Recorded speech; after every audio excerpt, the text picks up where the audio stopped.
So, ayan. May comment si boss. Sabi niya, waiting boss kasi kukuha raw siya ng 5. Ayaw niya raw kasi na lagi nagdadala ng mga malalaking bote katulad nito. So, yung sinasabi niya rito, pre, eto, glass bottle, glass decant bottle, tropa. So, ayan. May dalawa tayong decant, mini decant, or mini perfume spray bottle.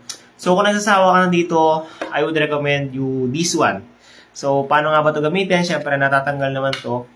Pero, ang pinakatanong dito is naglilik ba or hindi. So, testingin natin.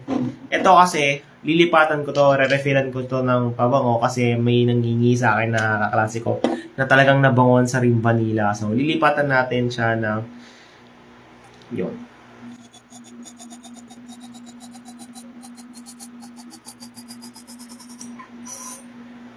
So, yan. That's around 5 or 6 ml. Napakadami niya. Napakakunat.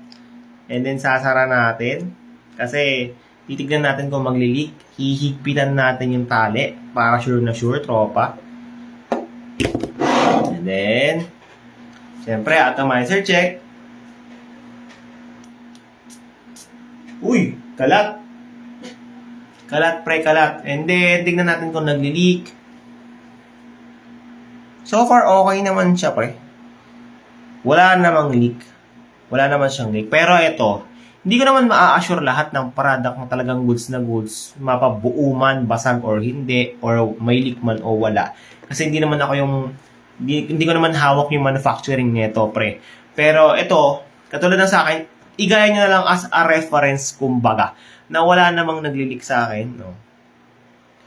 Wala naman.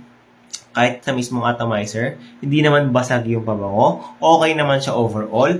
Pero I would always say na hindi 100% talagang perfect. Walang perfect na business. Kaya naman, kapag nagkaroon ng problema, pwede mag-reach out lang kayo, mag-return lang kayo, mag-refund lang kayo, tropa. Yun lang. Let's go.